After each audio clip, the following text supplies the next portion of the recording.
हिम्मत सेठ एक बार फिर आपके सामने उपस्थित हूँ एक नए विषय को लेकर। और ये गंभीर विषय है दोस्तों। और उसके ऊपर सब लोगों को चर्चा करनी चाहिए और हर जगह चर्चा करनी चाहिए। मतलब जहाँ पे भी हम बैठे हैं, काम कर रहे हैं, मित्रों में, पड़ोसियों में, जहाँ पे हम काम करते हैं वहाँ पे। क्योंकि वो विषय ऐसा है कि उसके बिना हमारा अगर वो बिगड़ गया तो कुछ भी संभव नहीं होगा, तो अच्छा संभव नहीं। विषय है, अभी आपने देखा होगा कि पूरे भारत में जबरदस्त बाढ़ आई। मतलब बारिश हुई। और बारिश इतनी हुई कि कहीं कहीं ब्लास्ट हुए, ये क्लाउड ब्लास्ट हुए। मतलब बादल फट गए और उससे बहुत जबरदस्त बारिश हुई। उत्तराखंड में, हिमाचल में पहले हुई थी, उत्तराखंड में और कश्मीर में अभी हुई। और पंजाब में तो बहुत जबरदस्त, इतना जबरदस्त पानी गिरा है। और वो जो बाढ़ के जो सीन देखे, वो भयंकर ही थे। अच्छा, हमारा उदयपुर भी नहीं बचा। और एक और बात बताऊं मैं आपको, उदयपुर तो बहुत सेफ जगह है। बहुत कम बाढ़ यहाँ आने की कोई संभावना ही नहीं है, अगर ठीक से रेगुलेट करे पानी को। सिंचाई विभाग के ये जो बड़े बड़े इंजीनियर्स हैं, जो बहुत बड़ी बड़ी इंजीनियरिंग करके आए हैं, और वो अगर इसको थोड़ा सा अ, दिमाग लगा के, मतलब थोड़ा पहले से चौकन्ना होते और रेगुलेट करते इसको, तो वो अ, बाढ़ आने का कोई सवाल ही नहीं। लेकिन पूरे देश में हम ये नहीं कह सकते। पूरे देश में जिस तरह की पानी वहां रेगुलेट होने करने का कोई चांस ही नहीं था। मतलब उत्तराखंड में तो जैसे पहाड़ के पहाड़ जो है, लैंड स्लाइड हो रही थी और गिर गिर के नीचे गिर रहे थे। और वो मलबा जो है के साथ, पानी के साथ बह रहा था। उसमें जो आया वो मरा, वो जो बहा के ले गया। तो ऐसी स्थिति में पंजाब में पूरा पानी पानी हो गया। लोग निकल नहीं पा रहे थे। बोट्स भी वहां चल रही थी, लेकिन वो भी इतनी वो नहीं थी, कामयाब नहीं थी। तो ये जो एक पर्यावरणीय मसला है, ये पूरे विश्व में है। और जो कहते हैं कि वो जो क्लाइमेट चेंज हो रहा है, और जो ताप बढ़ रहा है उसका भी है। तो ये सारी बातों पे आज हम चर्चा करेंगे। और मन्ना राम जी जो है हमारे साथ हैं। मैं उनसे निवेदन करूंगा, वो एक्सपर्ट है इस मामले में। और वो मैं उनसे निवेदन करूंगा कि वो मोटी मोटी बातें आपको बताएं और हमें समझाएं कि भाई क्या किया जा सकता है अब। और जो ये स्थितियां पैदा हो रही है, उससे कैसे निपटा जाए। अ, कई जगह हमारे यहाँ जैसे पर्यावरण की सुरक्षा के लिए हम ताप बिजली घर भी लगा रहे हैं। ये ताप बिजली घर क्या, सोलर पावर प्लांट लगा रहे हैं। लेकिन वहां पे भी हम पेड़ काट रहे हैं। तो पेड़ काट रहे हैं तो फिर वो पर्यावरण तो हम बिगाड़ ही रहे हैं। तो इन सारी चीजों पे भी ध्यान देते हुए इन आप चर्चा करें। मनाराम जी, आपका बहुत बहुत आभार। आप हमारे बुलाने पर आ जाते हैं और हमें जो है सारी बातें बतलाते हैं। अ, अगर आपने अभी तक भी हमारे YouTube चैनल महावीर समता संदेश को सब्सक्राइब न किया है तो सब्सक्राइब कर लें। बेल आइकन दबाना न भूलें। अगर आपको वीडियो अच्छे लग रहे हैं तो लाइक करें, फॉरवर्ड करें और लोगों को भी भेजें। और कमेंट बॉक्स में जाएं, कमेंट लिखें, सुझाव दें। आपके कमेंट और सुझाव में और बेहतर करने की और अग्रसर करेंगे। तो अब आप सुनिए मनाराम जी को। सेठ साहब, बहुत बहुत धन्यवाद। जो विषय है उससे काफी पेचीदा और जटिल है। जो पर्यावरणीय संकट है वो पूरी धरती का संकट। हमारी धरती पूरी ही पर्यावरण धरती का पूरा जीव जगत ही पर्यावरणीय संकट में आ चुका है। और पूरे जीव जगत के अस्तित्व का ही संकट आया, इसके एग्जिस्टेंस का ही संकट आया हुआ है। और जो क्लाइमेट चेंज जो हो रहा है, क्लाइमेट चेंज का असर पूरी दुनिया में और सारी जगहों पर हो रहा है। और जिससे धरती का तापमान बढ़ रहा है और आंधी तूफान, अतिवृष्टि और ये सारी घटनाएं तेजी से हो रही है और फ्रिक्वेंटली हो रही है। अब हमारे देश और दुनिया की बात करें तो देश की जो पर्टिकुलर स्थिति है हमारे देश की, तो अभी जो घटनाएं हुई है इस बरसात के मौसम में और पूरे अ, मई महीने से भी हो रही है, गर्मी का टाइम भी लगातार बरसात का रहा है।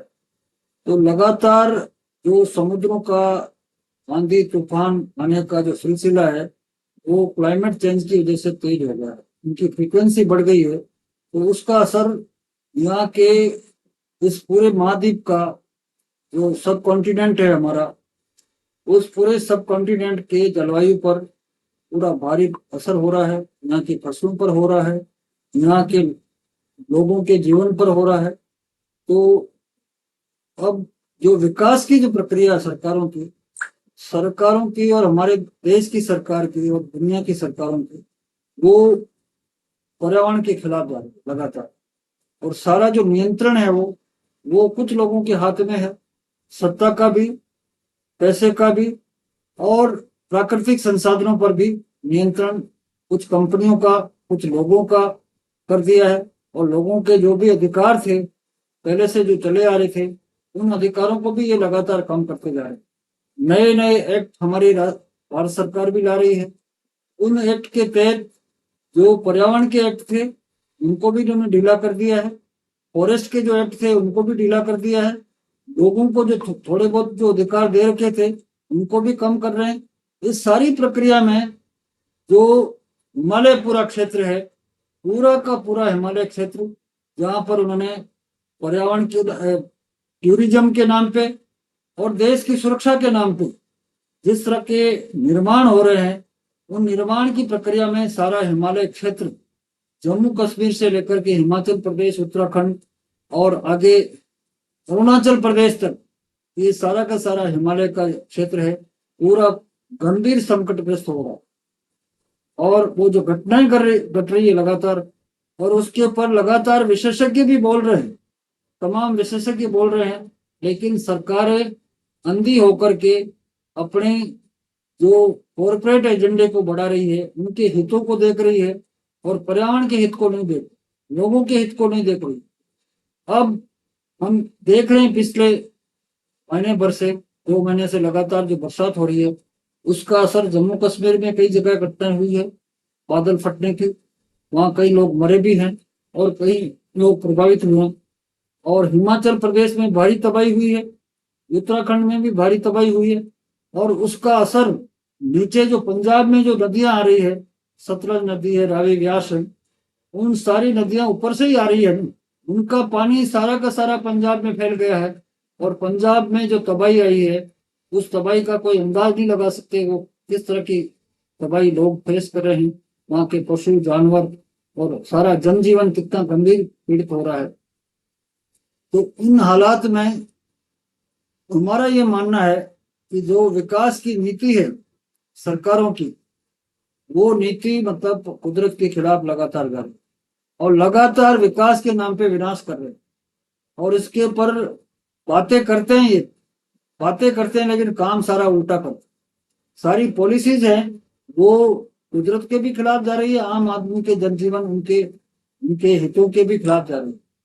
और जो विकास का एजेंडा है वो किसी तरह से आज की तारीख में न तो पर्यावरण के हित में है, न मतलब लोगों के हित में।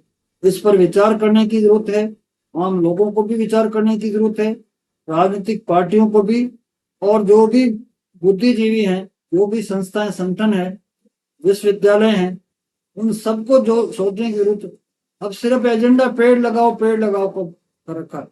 पेड़ों के बारे में हिसाब लगाओ, कितने पेड़ आपने लगाए हैं, कितने सर्वाइव कर रहे हैं, लेकिन जो जंगल हैं, जंगलों को काटने का आपने कानून ढीला कर दिया। पूरा 2023 का जो एक्ट लाए हो, उससे जो कुछ भी अधिकार उन्होंने फॉरेस्ट राइट का अधिकार आदिवासियों को दिया, वो अधिकार भी कमजोर कर दिया है।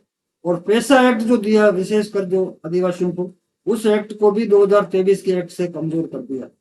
तो लोगों के अधिकार, दूसरी तरफ इंडस्ट्रियल कॉरिडोर इन्होंने पूरे देश में चला रखे हैं, और उसके नाम से भारतमाला और ये सारी जो सड़कें बन रही है, वो सारी की सड़कें उनका माल बेचने के लिए, मुनाफे के लिए है, उनकी सहूलियत के लिए, आम लोगों के हित नहीं देखे जा रहे। जो क्षेत्रीय जलवायु है, जलवायु के आधार पर लोगों के पैदावार, जो फसलों की पैदावार है, उनकी आवश्यकता है, वो स्थानीय तौर पे पूरी की जा सकती है अगर उसको ठीक तरह से प्रबंध किया जाए। तो ये सारा का सारा जो खेल चल रहा है, वो सारा मतलब कुदरत के खिलाफ जा रहा है, लोगों के खिलाफ जा रहा है। और उसके बचाव का रास्ता ये है, मोटे रूप से मेरी मान्यता ये है कि ये पहली बात ये है कि भारत सरकार पूरे देश में जो विकास की नीति है और फॉरेस्ट की नीति है, पानी की नीति है, मिट्टी की नीति है और खेती की नीति है, उन सारी चीजों को रिव्यू करो। उसको रिव्यू किए बिना ये पर्यावरण का जो संकट है वो वैसे पूरे विश्व स्तर पर करने की जरूरत है, लेकिन हमारा ये सब कॉन्टिनेंट है, उसमें अगर प्राकृतिक खेती का एजेंडा लागू किया जाता है और उसके लिए सरकार, भारत सरकार पूरी पॉलिसी बनाए और खेती के एजेंडे पे 50% बजट देवे, और अगर खेती का, प्राकृतिक खेती का एजेंडा लगाया जाता है तो पर्यावरण की भी सुरक्षा होगी, रोजगार की भी सुरक्षा होगी और खाद्य सुरक्षा भी होगी और मिट्टी भी ठीक होगी, हवा भी ठीक होगी।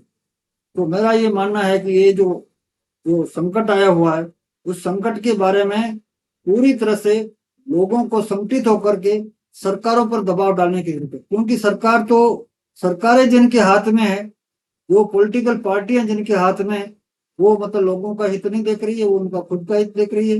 पॉलिटिशियन सारे के सारे करप्ट हैं, सारे के सारे अपराधी हैं और सत्ता और पैसे के पीछे अंधे हैं। और नेपाल की जो घटना बता रही है या बांग्लादेश की बता रही है, जो भी घटनाएं हो रही है, वो हमारा देश भी उसे अछूता नहीं है। हमारा देश हालांकि बड़ा है, कई तरह के यहाँ समीकरण हैं और कई तरह की स्थिति, और हम ये नहीं चाहते कि यहाँ किसी तरह की अराजकता पैदा हो, लेकिन सरकारों को सोचने की जरूरत है कि ये जो सब कॉन्टिनेंट है वो पर्यावरणीय दृष्टि से सबसे ज्यादा खतरे में आया हुआ है। ये इस पर यहाँ के वैज्ञानिकों की भी रिपोर्ट है, दुनिया की संस्थाओं की भी रिपोर्ट है कि ये सब कॉन्टिनेंट नीचे समुद्री इलाका पूरा का पूरा डूब में जाने वाला, 10-20 सालों में डूब में जाने वाला है। करोड़ों लोग वहां से विस्थापित होंगे।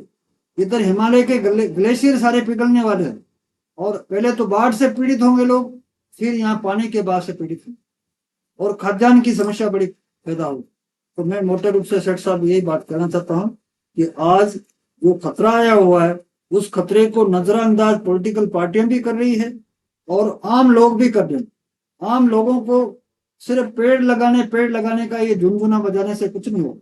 सरकार की सारी नीतियां हैं वो कुदरत के खिलाफ, उन सारी नीतियों को रिव्यू करने की जरूरत है, और वो रिव्यू नहीं करते हैं तो बचाव का कोई रास्ता नहीं। और वैज्ञानिक कह रहे हैं कि दुनिया में भागने और बचने की जगह नहीं है, इस लेवल का खतरा है। तो सर ये जो पेड़ लगाने की आप बात कर रहे हो ना, ये तो भ्रष्टाचार का एक बड़ा अड्डा है, क्योंकि जितने पेड़ लगाते हैं उससे कोई चलते नहीं है, बहुत 10% पेड़ भी नहीं चलते हैं और वो सब बह जाते हैं, बारिश आती है तब या बारिश के दिनों में ही लगाते हैं ज्यादातर तो। और फिर क्या होता है कि वो पैसा जो है इधर उधर बढ़ जाता है, कोई गिनती नहीं होती है कि साहब कहाँ गए पेड़, जो तो सब बह गए, तो अब क्या करें। और दूसरी बात यह है सर कि पेड़ लगाना एक एक वो हो सकता है, मतलब एक आयाम हो सकता है उसका। सबसे बड़ी बात यह है कि हम अपने जो दिनचर्या है और जो हमारी जीवन शैली है उसको जब तक नहीं बदलेंगे और उसको मतलब अपव्ययी नहीं बनाएंगे, तब तक कोई भले पेड़ लगाओ, भले आप सारे के सारे पेड़ लगा दो, तब भी कुछ नहीं हो सकता है, क्योंकि हम हमारी जो आवश्यकताएं हैं वो इतनी बढ़ा ली है हम लोगों ने कि वो इस धरती का दोहन करने से वो तो खत्म होता जा रहा है। आप कितने ही पेड़ लगाओ उतना ही आप ज्यादा दोहन कर रहे हो, और ज्यादा, क्योंकि हमारी लोभ वृत्ति है, पैसा कमाना चाहते हैं हम, पैसा इकट्ठा करना चाहते हैं हम, पैसा रखना चाहते हैं, तो वो पेड़ कहीं आता ही नहीं बीच। इसलिए मेरा कहना यह है कि अगर हम मतलब पूरा देश, समाज, विश्व ये सोचे कि हम ये जो उपभोक्तावादी संस्कृति है इसका विरोध करेंगे और हम एक अपव्यय न करने वाली या एक क्या कहना चाहिए उसको, अपरिग्रही जीवन शैली अपनाएंगे, कि भाई हम आवश्यकता से ज्यादा जो है हम एकत्रित नहीं करेंगे, और दूसरों को भी ये कहेंगे कि भाई आप भी इतना एकत्रित मत करो, क्योंकि जाते हैं तब कुछ नहीं साथ जाता है, सब यहीं का यहीं छूट जाता है, फिर आप किसके लिए एकत्रित कर रहे हो। तो ये बात जब तक हम लोगों को नहीं समझाएंगे, हो सकता है ये मेरे तो धर्म में है, क्योंकि महावीर महावीर ये कह के गए कि अहिंसा और अपरिग्रह। अहिंसा भी तभी आपको आप पाल सकते हो अहिंसा की, जब अपरिग्रह को पालोगे, क्योंकि अपरिग्रह नहीं, अगर आप लोभव्रती है तो आप अहिंसा तो करोगे ही, क्योंकि दूसरे को कष्ट दोगे आप पैसा कमाने के लिए। जब दूसरे को कष्ट दोगे तो हिंसा तो होगी, और हिंसा होगी तो फिर वो तो जमेगा नहीं मामला। तो सबसे बड़ी बात यह है कि लोग अपरिग्रही हों, एक हम अपरिग्रही समाज बनाने का संकल्प लें, हम एक नया संसार बनाएं, तभी ये स्थिति में हम काबू पा सकते हैं। ऐसा मेरा मानना है। आप क्या सोचते हैं इसके बारे में? शेख साहब, आपकी सारी बातों से सहमत हूँ मैं। तो आप देखो, ये है कि जो पेड़ लगाने वाली जो बात है, पेड़ लगाना अच्छी बात, लेकिन जिस रफ्तार से हम जंगल जो है, जंगल जंगल और पेड़ों में फर्क है। जंगल कुदरती एक फेनोमेना है जिसमें बायो लाइफ भी सुरक्षित होती है, और हमारी जो पूरा जो इकोसिस्टम है वो भी बैलेंस होता है। उस पूरे इकोसिस्टम को ही आप तबाह कर रहे हो अपनी नीतियों से। और पेड़ लगाने वाला भी आप हिसाब लगा लो, जंगल कितने बर्बाद कर रहे हैं और पेड़ों का क्या वो है, वो भी हिसाब लगाया जा सकता है। वही बता रहा इसको भी हूँ गणित देख लो आप। तो पेड़ लगाने बुरी बात नहीं है, लेकिन लोगों को एक भटकाव पैदा करें। जो गलत काम हो रहे हैं उसकी तरफ लोग सोचे ही नहीं, विचार ही नहीं करें, और पेड़ लगाओ पेड़ लगाओ। ये जो बात है, पेड़ लगाना अच्छी बात है, पॉजिटिव बात है, लेकिन जो नुकसान हो रहा है, और नुकसान किस तरह से हो रहा है, कोई दोहन क्या दोहन क्या गलत हो रहा है, क्या सही हो रहा है, इस बात की हम तमीज किए बिना सरकारें क्या गलत कर रही है, ज्यादा गलत कर रही है, ज्यादा गलत हो रहा है। अब ज्यादा गलत हो रहा है, इसको आम लोगों को भी समझने की जरूरत है, और बोलने की जरूरत है, संगठित होने की जरूरत है। बहुत बहुत धन्यवाद सर। प्राकृतिक दोहन जो हो रहा है उसको रोकने की जरूरत है, जो बहुत ज्यादा हो रहा है उसको रोकने की जरूरत है। सबसे बड़ी बात तो यही है मेरी समझ। चलो फिर और कभी बात करेंगे इसको, इस इशू को यहीं पे समाप्त करते हैं, इस वीडियो को। और आशा करते हैं कि आपको ये पसंद आया होगा। पसंद आया हो तो आप लाइक करें, फॉरवर्ड करें, और लोगों को भेजें, और कमेंट बॉक्स में जाएं, कमेंट लिखे सुझाव दें, और आपके कमेंट और सुझाव में और बेहतर करने की और अग्रसर करेंगे। और अगर अभी तक भी आपने हमारे YouTube चैनल महावीर संता संदेश को सब्सक्राइब न किया है तो सब्सक्राइब कर लें, और बेल आइकन दबाना न भूलें। जय हिंद, जय भारत। मिलते हैं फिर और किसी वीडियो के साथ।